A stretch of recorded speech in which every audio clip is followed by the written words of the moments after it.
네, 세계보건기구 WHO가 코로나19 백신 접종을 의무화하는 것에 대해서 부정적인 입장을 밝혔습니다. 의무화보다는 백신 접종에 대한 정보를 제공해 접종 여부를 자율로 결정하도록 하는 게 훨씬 더 낫다고 강조했습니다. 미국에서 코로나19 상황이 내년 1월 더 악화할 수 있다는 경고가 나왔습니다. 밤사이 들어온 글로벌 뉴스 김지수 기자와 살펴보겠습니다. 어서 오십시오. 안녕하세요. 네, 코로나19 백신 접종이 초읽기에 들어갔습니다. 외신 보도를 보니까 이제 거의 많은 준비를 거친 국가들이 속속 드러나고 있는 상황인데 이런 상황에서 세계보건기구가 백신 접종에 대한 입장을 밝혔네요. 어떤 내용입니까? 네, 세계보건기구 WHO는 코로나19 백신 접종을 강요하는 것보다 올바른 정보를 제공하는 게 훨씬 더 낫다고 밝혔습니다. WHO는 사람들에게 백신 접종에 대한 정보를 제공해서 스스로 접종을 여부를 결정하도록 하는 게 훨씬 더 좋다고 전했습니다. 또 다른 감염병에 대한 백신들이 개발된 뒤에도 효능을 개선해 왔다면서 코로나19 백신이 개발됐더라도 연구는 지속돼야 한다고 조언했습니다. WHO는 접종 대상 순서에 대한 지침을 마련했다면서 감염 위험이 높은 보건의료 종사자와 사망 위험이 높은 고령층의 접종을 우선해야 한다고 했고 또 이후 백신 공급이 증가하면 기저질환자와 소외계층에게 접종해야 한다고 당부했습니다. 다만 접종 초기에는 백신을 맞는 사람들이 적기 때문에 정부와 지역사회, 각 개인은 예방수칙을 준수해야 한다고 촉구했습니다.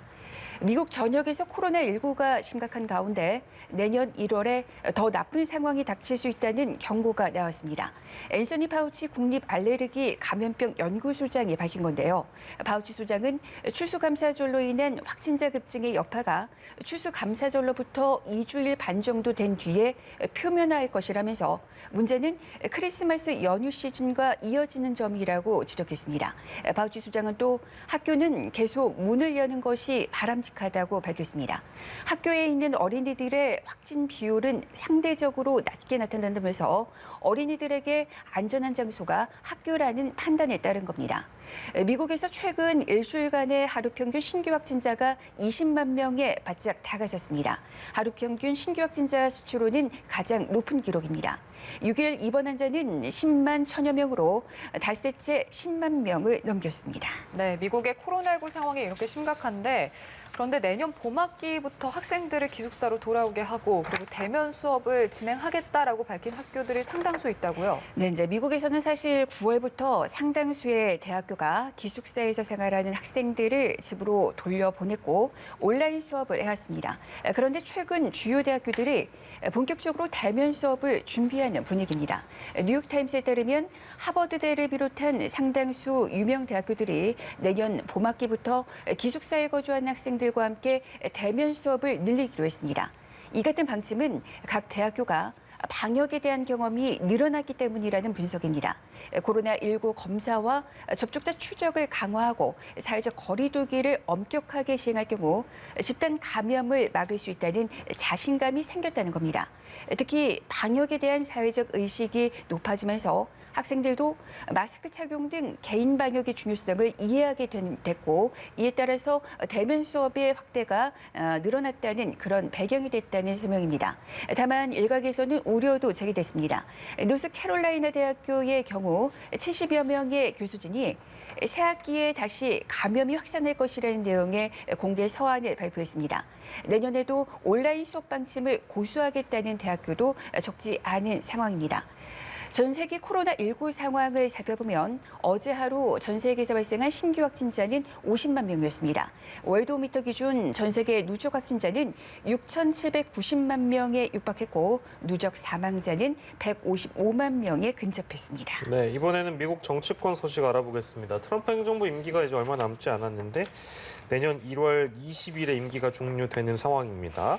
근데 이런 가운데에서 중국에 대한 압박 수위를 계속 높이고 있다고 하네요. 네. 어떤 내용입니까? 연일 사실상 수위가 높아지고 있는 그런 추세인데요. 네. 중국의 최고 입법기관인 전국인민대표대회 상무위원회 부위원장 14명 모두가 미국 정부의 제재 명단에 올랐습니다. 중국 전인대 상무위원회가 홍콩 야당 의원의 자격을 박탈한 것에 대해 트럼프 행정부가 고위직 인사를 대상으로 한 제재로 강력 대응한 겁니다. 전인대는 우리나라의 국회에 해당하고 상무위 부위원장은 국회 부위원장 격입니다.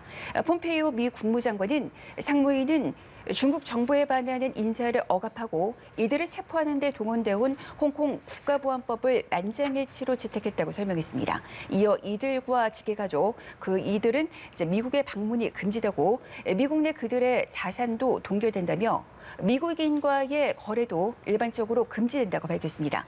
그러면서 이번 조치는 미국이 동맹들과 함께 중국이 홍콩의 자치권 약화에 책임을 지도록 그렇게 협력할 것이라는 걸 보여주는 것이라고 강조했습니다. 전인대 상무위는 지난달 홍콩 입법회, 그러니까 홍콩 의회 의원의 그 자격 요건에 대한 결정을 채택했고 홍콩 정부가 이제 의원직 발탈을 할 수 있는 그런 권한을 줬습니다. 홍콩 정부는 야당 의원 4명의 의원직을 발탈했습니다. 네, 중국과의 갈등 못지않게 미국으로서는 골치 아픈 게 북한 문제일 텐데요. 북한이 중국으로 석탄을 몰래 팔면서 최근 들어서는 아예 대놓고 밀수출을 하고 있다, 이런 소식이 들어와 있네요. 네, 이제 도발이 좀 더 심해진다 이렇게 볼 수 있겠는데요. 네. 이제 북한과 중국이 최근 들어 석탄 불법 거래에서 국제사회의 감시망을 피하려는 노력조차 하지 않는 것으로 전해졌습니다.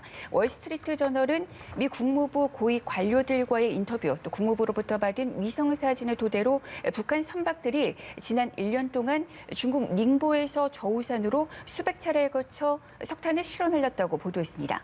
그동안 북한은 유엔 회원국의 감시를 피하려고 해상에서 선박 대 선박으로 환적하거나 외국 선박을 동원하는 건 물론이고 또 선박의 이름을 자주 바꾸는 등 여러 가지 제재 회피 수법을 써왔습니다. 2017년 유엔 안전보장이사회가 북한의 석탄 수출을 금지했기 때문입니다. 그러나 미 국무부가 지난 8월 촬영한 위성 사진에 보면 그 북한 선박에 깃발을 달고 있고 그 석탄을 실은 선박 여러 개가 이동하는 장면이 포착되기도 했습니다. 북한에서 중국으로 향하는 운송은 2017년 제재 이후 처음 목격하는 큰 변화라는 해석이 나오고 있습니다. 북한이 유엔 제재로 금지된 석탄 수출을 통해 올 3분기까지 4천억 원으로 추정되는 거액의 수입을 챙겼다는 그런 분석도 나왔습니다. 특히 코로나19 대유행으로 북한이 중국과의 육로 국경을 닫은 상황이라는 점에서 이러한 석탄 수출은 더욱 의미가 있을 수 있다는 그런 해석이 나옵니다.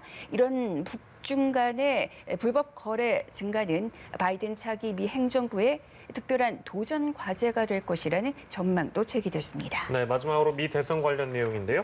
트럼프 대통령은 여전히 선거 결과에 불복하고 있는 상황이고 바이든 당선인은 취임 준비에 박차를 가하고 있는 상황이죠. 네, 이제 핵심 경합주였던 이제 조지아주가 조 바이든 당선인의 승리를 이제 재임진했다, 이런 속보가 아까 들어왔었는데요. 이제 조지아주는 트럼프 대통령이 이번 대선이 이제 조작된 선거라고 주장하는 핵심 지역입니다. 조지아주는 합법적인 투표를 3차례 개표했고 결과는 변함이 없다고 밝혔습니다.